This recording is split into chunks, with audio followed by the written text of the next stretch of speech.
इस कार्यक्रम के पुण्यार्चक हैं संस्कार सागर पंचपालियाती इंदौर।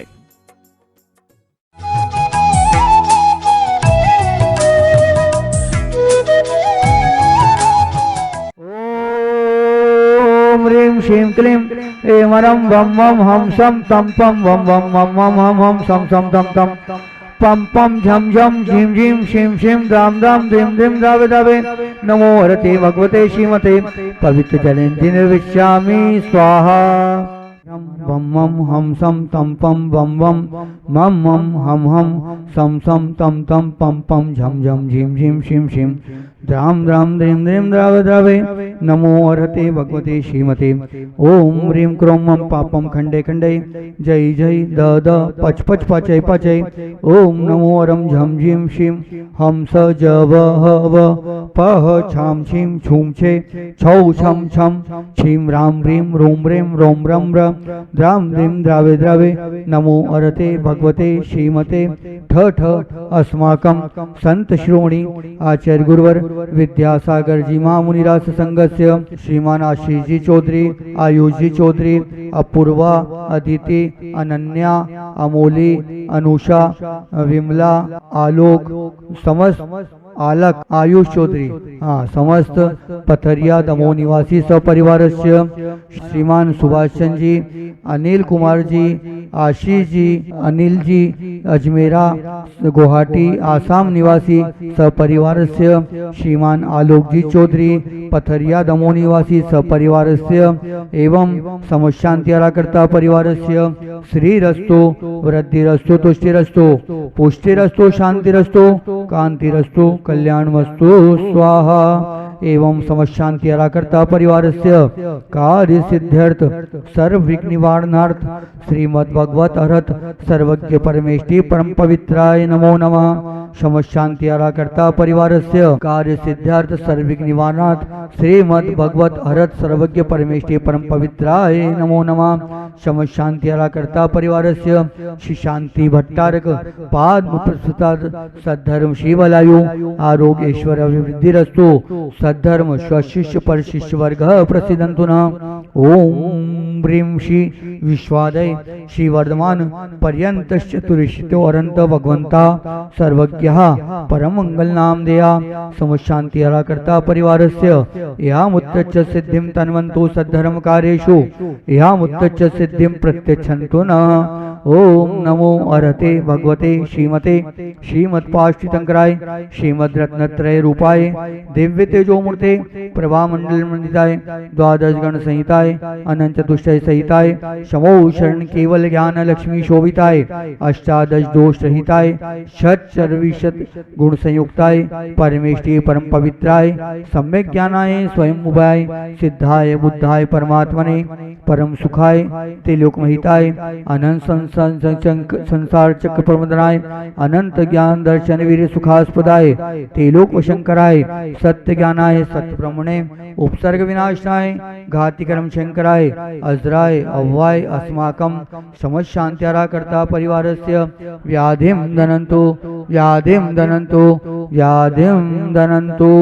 जिनाभिषेक पूजन प्रसादात समशांति आराकर्ता सेवकानां सर्व दोष रोग शोक भय पीड़ा विनाशनम भवतु। ओम नमो अर्हते भगवते प्रक्षिणाशी दोष कल्मषाय दिव्य तेजो मूर्ते श्री शांतिनाथाय शांति कराय सर्व विघ्न प्रणाशनाय सब रोगाप मृत्यु विनाशनाय सर्व पर कृच्छोद विनाशनाय सर्वारिष्ट शांति कराय। ओम राम ह्रीं रूं रोम रः अस्या उषा नमः। मम सर्वविघ्न शांतिं कुरु कुरु मम सर्वतुष्टिं कुरु कुरु मम सर्वपुष्टिं कुरु कुरु स्वाहा। मम कामम बोलो छिंदम बिन बोलो मम कामम रति कामम बलि कामम सर्व क्रोधम सर्व पापम सर्व पेरम सर्व अग्निवयम सर्वायु वयम सर्व शत्रु विघ्नम सर्वोपसर्गम सर्व विघ्नम सर्व राजवयम सर्व चोर वयम सर्व दुष्ट वयम सर्व सर्प वयम सर्व रक्षिक वयम सर्व सिंहानि वयम सर्व ग्रह वयम सर्व दोषम सर्व व्याधिम सर्व डामरम सर्व परमंत्रम सर्वात्मका सर्पघातम सर्परघातम सर्वशूल रोगम सर्वकुक्षी रोगम सर्वक्षी रोगम सर्वशिरो रोगम सर्वज्वर रोगम सर्व कोरोना रोगम सर्व कैंसर रोगम सर्व रक्तचाप रोगम सर्व गजमारे सर्व नरमारे सर्व अश्मारे सर्व गौमारे सर्व महिष्मारे सर्व अजमारे सर्व अस्यमारे सर्व धान्य मारे सर्व लता मारे सर्व गुल मारे सर्व पत्र मारे सर्व पुष्प मारे सर्व फल मारे सर्व राष्ट्र मारे सर्व क्रूर भयानी सर्व वेताल भयानी सब शाकिनी डाकिनी भयानी सर्वेदनीयम सर्वमोहनीयम सर्वास्मारे अस्माकं समस्त शांतिरा करता परिवारस्य अशुभ कर्म जनित दुखानि दुष्ट जन कृतान मंत्र तंत्र दुष्टि मुष्टि छल छिद्र दोषान सर्व दुष्ट देव दानव भीड़ नर नार सिंह अग्निकृत दोषान सर्व अष्टकुली नाग जनित विज भयानि सर्व स्थावर जंगम वृक्षिक सर्पादिकृत दोषान सब सिंहाष्टपदादिकृत दोषान पश्चत्तु कृतमानोच्चाटन विद्वेषण मोहन वशीकरणादि दोषान ओम एम अस्वभ्यम समस्त शांत्यारा करता परिवारस्य चक्र विक्रम सत्वतेजो बल शौर्य शांति पुरय पुरय सर्व जीवानंदनम कुरु कुरु बोलो सर्व जीवानंदनम सर्व जनानंदनम सर्व भव्यानंदनम सर्व गोकुलानंदनम सर्व राजानंदनम सर्व ग्रामानंदनम सर्व नगरानंदनम सर्व खेड़ानंदनम सर्व करवटानंदनम सर्व मटवानंदनम सर्व दोणानंदनम सर्व मुखानंदनम सर्व संवानंदनम सर्वानंदनम कुरु कुरु स्वाहा यस्तुकम तिषु लोकेषु यादेवर्षन्वर्जितम अव्यम क्षेमारोग्यम स्वस्तिरस्तु विदिते श्री शांतिरस्तु शिवमस्तु जयोस्तु नित्यमारोग्यमस्तु संत श्रोमणी आचार्य गुरुवर विद्यासागर जी माँ मुनिराज सत्संग के स्वास्थ्य लाभ हेतु आरिका माँ आदर्शमती माता जी सत्संग के स्वास्थ्य लाभ हेतु परम पूज्य मुनीष निर्यापक शमन मुनिषी योग सागर जी महाराज सत्संग के स्वास्थ्य लाभ हेतु परम पूज्य मुनिषी सौम्य सागर जी महाराज जी के स्वास्थ्य लाभ हेतु समस्त ब्रह्मचारी भाइयों के स्वास्थ्य लाभ हेतु प्रतिभा मंडल की समस्त बहनों के स्वास्थ्य लाभ हेतु प्रतिभा स्थली की समस्त छात्राओं के स्वास्थ्य लाभ हेतु दयोदय गौशाला के समस्त गोवंश के स्वास्थ्य लाभ हेतु श्रीमान आशीष जी आयुष जी अपूर्वा अदिति अनन्या अमोली अनुषा विमला समस्त चौधरी परिवार पथरिया दमोह निवासी सपरिवार के स्वास्थ्य लाभ हेतु श्रीमान अनिल जी सुभाष चंद जी अजमेरा श्रीमान सुभाष चंद जी अनिल जी अतिशय जी अजमेरा गुवाहाटी आसाम सपरिवार के स्वास्थ्य लाभ हेतु श्रीमान आलोक जी चौधरी पथरिया समस्त परिवार के स्वास्थ्य लाभ हेतु शांति धारा करने वाले देखने वाले अनुमोदना करने वाले संसार के समस्त संसारी जीवों के स्वास्थ्य लाभ हेतु श्रीमान स्वदेश जी जैन मयंक जी जैन निशांक जी जैन अमित कुमार जी जैन समस्त परिवार के स्वास्थ्य लाभ हेतु श्रीमती नीलम जी जैन दिल्ली सपरिवार के स्वास्थ्य लाभ हेतु संसार के समस्त संसारी जीवों के स्वास्थ्य लाभ हेतु पुष्टि रस्तु समृद्धि रस्तु कल्याण वस्तु सुखमस्तु अभिवृद्धि रस्तु दीर्घायु रस्तु कुल गोत्र धनानि सदा संतु सदास्तु सद्धर्म शिवलायु आरोग्येश्वरीस्तु सदास्तु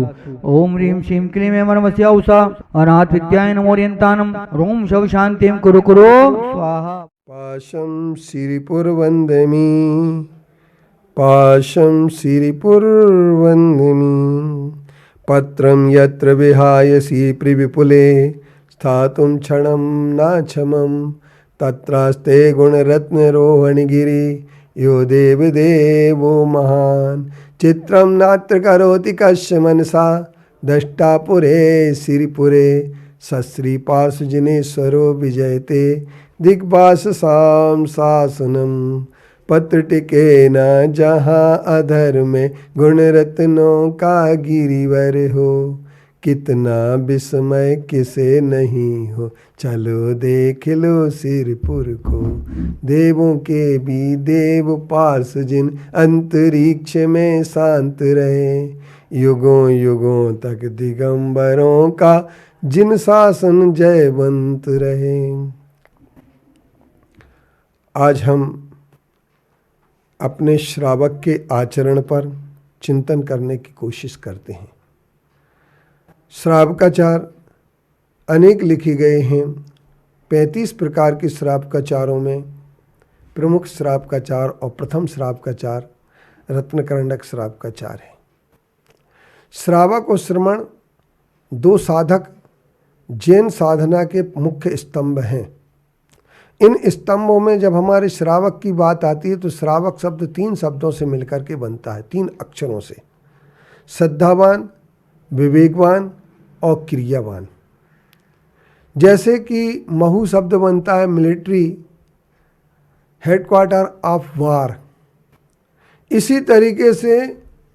ये शब्द भी श्रावक शब्द बन जाता है, MHOW से महू बन जाता है। लोग समझते हैं महू शहर का नाम है, पर शहर का नाम नहीं है, यह मिलिट्री हेडक्वार्टर ऑफ वार के नाम से महू बन जाता है। इसी तरीके से श्रावक शब्द श्रद्धावान, विवेकवान और क्रियावान शब्द से मिलकर के बनता है। अब हमें देखना है कि श्रद्धावान, विवेकवान और क्रियावान, श्रद्धा में सम्यक दर्शन आ जाता है, विवेक में सम्यक ज्ञान आ जाता है और क्रिया में सम्यक चारित्र आ जाता है, जिसके लिए हमारे आचार्यों ने कहा है कि सम्यक दर्शन, सम्यक ज्ञान और सम्यक चारित्र श्रद्धान को, और उन्होंने कहा है सदृष्टि ज्ञान वृत्तानि धर्मम धर्मेश्वरा विदु यदि प्रत्यनिकानि भवंती भव पद्धति। यदि हमारी श्रद्धा सम्यक होती है, ज्ञान हमारा सम्यक होता है और चारित्र भी सम्यक होता है, तभी वहाँ पर जाकर के धर्म होता है, तभी मोक्ष मार्ग होता है, अन्यथा मोक्ष मार्ग और धर्म नहीं होता है। अब श्रावक के लिए सबसे पहले नंबर 1 अपनी श्रद्धा को मजबूत बनाना है, और श्रद्धा को मजबूत बनाने के लिए उसे क्या करना पड़ेगा? तो उसे सबसे पहले श्रद्धा को मजबूत बनाने के लिए उसे सबसे पहले संसार, शरीर और भोगों को समझना पड़ेगा। जिसे संसार, शरीर, भोगों की समझ है और जो संसार, शरीर, भोगों से दूर हट करके उन भोगों, संसार की चारों गतियों में और कौटुंबिक जीवन में लिप्त ना हो करके, क्योंकि वह मानता है कि चारों गतियों में चौंगति दुख जीव भरे हैं, परिवर्तन पंच करे हैं, सब विधि संसार असारा, यहाँ में सुख ना ही लगा रहा। अब श्रावक को अपने जब श्रद्धान पक्के हो जाता है, उसका श्रद्धान बहुत मजबूत हो जाता है और वह सम्यक दृष्टि बन जाता है, तो उसके लिए संसार से कोई मोह नहीं रहता है और वह संसार की चारों गतियों में दुख मान करके, और वह ये कह देता है कौटुंब जीव, कुटुंब के सारे जीव स्वार्थी और अहंकारी होते हैं और वो एक बार हमारा कुछ समय के लिए साथ दे सकते हैं पर हमेशा के लिए साथ नहीं दे सकते हैं, और सबका साथ छूट जाने वाला, और जब साथ छूटने वाला तो किसके हम साथ की बात करें। तो ऐसे संसार से विरक्त हो करके, संसार, शरीर को वह जानता है कि शरीर अशुचि है, चारों तरफ से शरीर में अपवित्रता है, शरीर व्याधि मंदिरम, शरीर रोगों का मंदिर है और इस शरीर में हमेशा रोग ही रोग होते हैं, तो ऐसे शरीर से भी वह मोह छोड़ देता है। और इसके बाद अब आती है बात भोगों की। भोग और भोगवादी विचारधारा जो होती है वह हर वस्तु के लिए भोग की वस्तु मान करके देखता है, उसके चश्मे में सिर्फ भोग ही रहता है और त्याग की भावना नहीं रहती है। और इसी कारण से आज हमारे जितने भी अपराध होते हैं, उन अपराधों की जगत में अगर प्रवेश करने वाला कोई होता है और कराने वाला होता है तो उसकी भोग दृष्टि होती है, और जो भोग की दृष्टि से अपने आप को दूर हटा देता है, भोग की दृष्टि से जो अलग चला जाता है, वह उपभोगवादी सोच, भोगवादी सोच से बाहर निकल करके वह कहता है कि सुख और शांति भोगों में नहीं है, किंतु भोग जो होते हैं हमारे एक क्षणिक भोग होते हैं, कुछ समय के भोग होते हैं, और इसके बाद भोगों की श्रृंग के आनंद, भोगों से मिलने वाली सुख, भोगों से कभी शांति नहीं मिल सकती है, क्योंकि भोग की तृष्णा ही इतनी है। मैं चक्रीपत पाए निरंतर, भोगे भोग घनेरे, तो भी तनक भय नहीं पूर्ण, भोग मनोरथ मेरे। मैंने जैसे जैसे भोग चक्रवर्ती पद प्राप्त करके भी, एक चक्रवर्ती कहता है कि मैंने सारे भोगों को भोगा है। वैराग्य भावना में सिर्फ 3 चीज़ें ही होती हैं, और वैराग्य यहीं से होता है, संसार, शरीर और भोग, तीनों चीज़ों को, जो संसार की चारों गतियों के में दुख ही दुख है, इस चीज़ को जब कोई समझ लेता है, जब कोई ये समझ लेता है कि शरीर दुखमय है, हाड़ मांस की थैली है, और इसके उपरांत ये समझ लेता है कि भोगों से सुख की प्राप्ति होने वाली नहीं है, तो वह तत्व दृष्टि में आत्म तत्व को सामने लाता है। अचेतन से वह अपनी दृष्टि हटा करके चेतन की ओर ले जाता है, और जब वह चेतन की ओर ले जाता है तो वह एक सच्चा श्रावक बन जाता है। अब वह जिस देश में, जिस वेश में, जिस रूप में जहाँ भी रहता है, वह सिर्फ अपनी आत्मा और चैतन्य आत्मा और परमात्मा अरिहंत सिद्ध का ही नाम स्मरण किया करता है। और अरिहंत सिद्ध का नाम स्मरण करके अरिहंत सिद्ध को अपना आधार मान करके किसी को भी अपनी सच्ची शरण नहीं मानता है। वो अगर सच्ची शरण मानता है तो अरिहंत को मानता है, और अरिहंत को मानने वाला ही सच्चा कहलाता है। अब हमारे सामने बात ये आती है कि हम आज एक जिस देश में हैं उस देश का कितना अच्छा सौभाग्य है, हमारा कितना अच्छा सौभाग्य है कि हम ऐसे श्रावक के देश में रह रहे हैं। उत्तम देश, सुसंगति दुर्लभ, श्रावक कुल पाना, उत्तम संयम उत्तम। तो हमारा सबसे पहला देश भारत देश है, और इस भारत देश पर हम लोग गर्व करते हैं। हमारी जुबान में एक ही सवाल होता है, क्या इंडिया अधिकृत तौर पर केवल भारत कहलाएगा? इस बात के लिए संविधान में भारत का संविधान लिखा गया है, इंडिया का संविधान नहीं लिखा गया है। तो जब भारत का संविधान हमारा लिखा गया हो, हम भारत के संविधान की बात करते हो, हम भारतीय, उसकी प्रस्तावना में लिखा कि हम भारतीय, ये नहीं लिखा आई इंडियन। तो मैं कह सकता हूँ कि इंडिया बाद में पैदा हुआ है, पहले भारत पैदा हुआ। भारत के 3 कारण हो सकते हैं। तो हम ये कह सकते हैं ऋषभ देव के भारत के नाम से, जिसका इतिहास पूरा अजनाब के नाम से जाना जाता हो। और आज भी हम ये कह सकते हैं कि इंडिया हमें विदेशियों ने दी है। और आज हम सबसे बड़ी बात ये कह सकते हैं, जब G20 में प्रधानमंत्री जिस तरफ बैठे थे उस तरह वहाँ पर लिखा था प्रधानमंत्री भारत। तो भारत जब लिखा था तो मुझे बड़ी खुशी हुई कि सचमुच में हमारी भारतीय संस्कृति, अगर हिंदुस्तान भी लिखें तो हिंदू संस्कृति होगी, लेकिन इंडियन कल्चर जो होती है उसको हमें कल्चर बोलना पड़ेगा, संस्कृति नहीं बोल सकते हैं। और भारतीय संस्कृति की सबसे बड़ी विशेषता यह है कि जब हमने कल देखा कि सारे विश्व के राष्ट्र अध्यक्ष महात्मा गांधी की समाधि पर नतमस्तक हो गए, तो वो एक अहिंसा के पुजारी के सामने हो गए। अखबारों ने हेडलाइन अगर कोई बनाई है तो उसमें यह कहा गया है, अहिंसा के पुजारी की समाधि के सामने सारे दुनिया के देशों के नेता, यानी नेता नहीं मुखिया, आकर के नतमस्तक हो गए। और उस नतमस्तक होने का कारण सिर्फ यही है कि हमारा भारत में एक ऐसे जितने भी महान पुरुष हुए हैं, वो महान पुरुष भारत में, भारतीय संस्कृति, भारतीय विचारधारा में अगर अपना विश्वास रखते हैं तो उसका कारण है कि वो सबसे पहले अहिंसा में विश्वास रखते हैं। और श्रावक वही कहलाता है। साधु तो अहिंसा के पद से एक जरा से भी च्युत नहीं हो सकते हैं, लेकिन हमारा श्रावक भी अपनी अहिंसा को ही सर्वश्रेष्ठ मानता है। और भारत की माटी की तासीर में अहिंसा है, सत्य है, अचौर्य है, ब्रह्मचर्य है और अपरिग्रह है, क्योंकि योग के सबसे पहले यही सूत्र हैं। और भारत में योग, भारत ने ही सारे विश्व के लिए योग दे करके और एक ऐसी तिथि निश्चित की, ऐसा कार्यक्रम बनाया, जब से हमारे देश में सत्ता परिवर्तन हुआ तो अंतर्राष्ट्रीय योग दिवस भी मनाना शुरू हो गया। और अंतर्राष्ट्रीय योग दिवस मनाने के लिए सबसे पहले 21 जून सन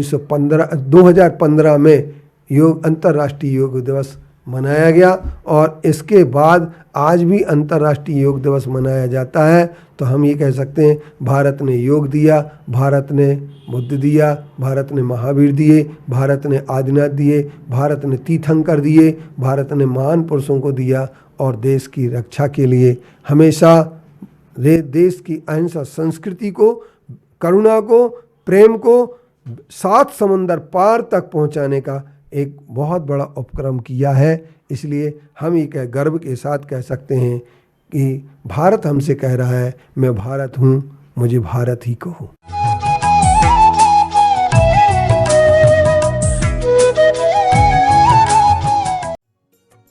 इस कार्यक्रम के पुण्यार्चक थे संस्कार सागर पंचपालियाती, इंदौर।